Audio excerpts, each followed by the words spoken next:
Discuss करते हैं question number 36 NEET 2020। Two bodies of mass 4 kg and 6 kg are tied to the ends of a massless string. The string passes over a pulley which is frictionless. The acceleration of the system in terms of acceleration due to gravity g is। देखिए इस question में ये एक पुली दी हुई है और उस पर एक स्ट्रिंग है और उसमें दोनों तरफ ये बॉडीज, ये मासेस जो हैं हैंग किए गए हैं और ये पूरा सिस्टम मूव कर रहा होगा, एक्सलेट कर रहा होगा। सबसे पहले तो मैं आपको ये दिखाता हूँ कि ये एक्सलेट कैसे कर रहा होगा।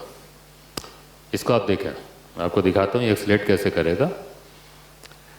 तो ये देखिए उसी सिस्टम को दिखाया गया, ये पुली है, ये स्ट्रिंग चल रही है और ये एक तरफ बॉडी 6 kg की है, एक तरफ 4 kg की बॉडी है और ये देखिए कैसे ये मूव कर रहा है। ये देखिए तो ये पूरा सिस्टम एक्सलेट करने लगता है। ये स्पष्ट है कि यहाँ पे आप देखो ये 6 kg की बॉडी हैवी है और ये 4 kg की बॉडी लाइट है, तो नेचुरली ये इसे नीचे ले जाएगा भारी होने से 6 kg वाला, और 4 kg इसी के कारण चूँकि ये स्ट्रिंग नीचे चलने लगी तो 4 kg ऊपर उठने लगा। तो ये बेसिकली ये 4 kg का मोशन जो है, मतलब 4 kg की बॉडी जो मूव कर रही है, इसका मोशन डिपेंडेंट है 6 kg की बॉडी पे। हालांकि ये एक डिपेंडेंट मोशन का एक बहुत सिंप्लीफाइड केस है जिसमें बेसिकली 6 kg और 4 kg का एक्सेलेरेशन सेम होगा। अदरवाइज और भी केसेस होते हैं जिसमें मूवेबल पुली का केस होता है या डिफरेंट टाइप के स्ट्रिंग्स लगे होते हैं उसमें सिस्टम में, तो उसमें ऐसा भी होता है कि एक्सेलेरेशन डिफरेंट हो जाए। लेकिन ये एक बहुत सिंप्लीफाइड केस है, तो न्यूटन्स लॉ का ये बहुत सिंप्लीफाइड केस, डिपेंडेंट मोशन का एक बहुत सिंपल केस है। मतलब ये क्वेश्चन बहुत ही आसान आया था। चलें इसको सॉल्व करते हैं। सॉल्व करने का बहुत आसान सा वे है, वो ये है, देखिए सबसे पहले इस सिस्टम का फ्री बॉडी डायग्राम बनाते हैं। तो फ्री बॉडी डायग्राम अगर बनाया जाए तो आप देखो सबसे पहले मैं मार्क करने वाला हूँ वेट इन बॉडीज़ का। तो ये 6 kg की बॉडी पे 6g का वेट लग रहा है, ये डाउनवर्ड फोर्स हो गया। ऐसी 4 kg की बॉडी पे ये देखिए 4g का फोर्स लगा। और एक्सेलेरेशन मार्क कर लें। चलें ऐसा करते हैं, पहले इसका फ्री बॉडी डायग्राम चूँकि बना रहे हैं तो टेंशन मार्क कर सकते हैं। इस स्ट्रिंग में पहले टेंशन मार्क कर लेते हैं। तो एक टेंशन ये लग रहा है, आप देखें, और यही टेंशन सेम स्ट्रिंग होने से दूसरी तरफ भी ट्रांसफ़र हो रहा होगा। टेंशन दोनों स्ट्रिंग में, मतलब एक ही स्ट्रिंग है, दोनों में सेम तब होते हैं जब ये पुली मासलेस हो। जब भी क्वेश्चन में पुली का मास का जिक्र ना हो तब तक उसे मासलेस पुली लेके चलना चाहिए, और मासलेस पुली के केस में ये दोनों टेंशन सेम आएंगे। ओके, अच्छा अब बात आती है, तो भाई एक तो अननोन ये टी हो गया, और एक्सेलेरेशन एज्यूम करें तो एक्सेलेरेशन एज्यूम करते हैं तो 6 kg की बॉडी तो नीचे जा रही थी, तो मान लें इसका एक्सेलेरेशन ए एज्यूम कर लिया, तो 4 kg का एक्सेलेरेशन उतना ही ऊपर की तरफ एज्यूम कर लिया। तो ये हो गया कंप्लीट फ्री बॉडी डायग्राम इस सिस्टम का। और अब सिंपल सी बात है, वो न्यूटन्स लॉ से हम लोग इक्वेशन लिख लेते हैं।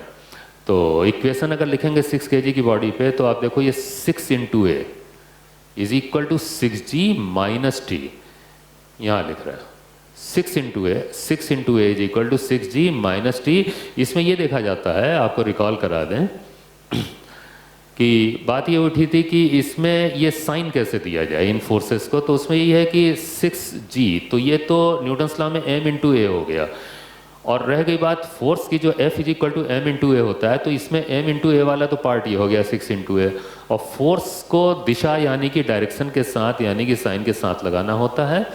तो इसमें दो फोर्स लग रहे हैं, एक 6g वेट इसका डाउनवर्ड और एक t अपवर्ड। तो इनको साइन देने में ये a हेल्प करता है। चूंकि a हमने डाउनवर्ड मान लिया, तो जो एक्सेलेरेशन की दिशा होती है, जैसे इसकी डाउनवर्ड डायरेक्शन है, तो यही डायरेक्शन हम पॉजिटिव लेते हैं। तो इस हिसाब से अगर एक्सेलेरेशन की डाउनवर्ड डायरेक्शन इस समय पॉजिटिव है इस बॉडी के लिए, तो उस हिसाब से चूंकि ये 6g उसे सपोर्ट कर रहा है, तो ये पॉजिटिव फोर्स हो गया, इसे पॉजिटिव ले लिया। देखें इक्वेशन में इसे पॉजिटिव लिया गया है, और टी चूंकि ये टी फोर्स इस ए फोर्स को अपोज कर रहा है, तो इसको निगेटिव लिया गया, तो ये देखें माइनस टी हो गया यहाँ पे। ठीक समझ रहे होंगे। तो इस तरीके से इक्वेशन लिखना बड़ा आसान है। चलिए इसी कॉन्सेप्ट से ये दूसरी बॉडी का भी इक्वेशन लिखते हैं। असल में दो इक्वेशन इसलिए रिक्वायर्ड होगी क्योंकि अननोन्स 2 हैं, 2 अननोन्स भी हैं, जैसे टी और ए, ये 2 अननोन्स हैं तो 2 इक्वेशंस चाहिए सॉल्व करने के लिए। तो चलें इस पे लिखते हैं, ये 4 kg की बॉडी पे। अच्छा 4 kg की बॉडी पे इक्वेशन लिखते हैं तो ये हो जाएगा 4 इंटू ए, ओके ये देखिए 4 इंटू ए ये लिख दिया, और डायरेक्शन के हिसाब से ए की चूंकि डायरेक्शन अपवर्ड है तो ये पॉजिटिव डायरेक्शन इस बार अपवर्ड हो गया 4 kg के लिए, तो टी अपवर्ड होने से टी पॉजिटिव हो गया, और 4g निगेटिव इसलिए क्योंकि ए के अपोजिट डायरेक्शन में है, तो ये हो गया 4a, 4 into a is equal to T minus 4g। ये इक्वेशन कंप्लीट हो गई।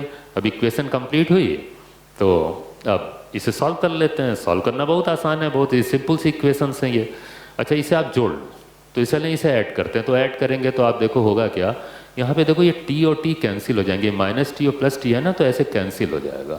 अच्छा ये कैंसिल हो गया, तो अब जोड़ते हैं तो इधर लेफ्ट हैंड साइड में तो 6a एंड 4a ये 10a हो गया, है ना, और इधर देखिए 6g माइनस 4g ये ट्वाइस जी आ जाएगा। समझ रहे हैं, 6g माइनस 4g ये ट्वाइस जी, और 6a 4a ये जुड़ के 10a हो गया।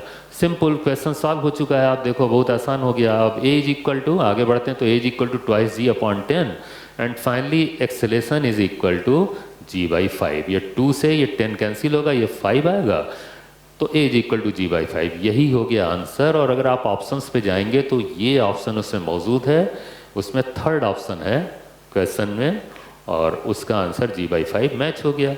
ये है तरीका इस क्वेश्चन को सॉल्व करने का। एक बहुत आसान न्यूटन्स लॉ का पुली और बॉडी का कॉम्बिनेशन का जो सबसे सिंप्लीफाइड केस होता है वो क्वेश्चन आया था। ठीक है, ओके।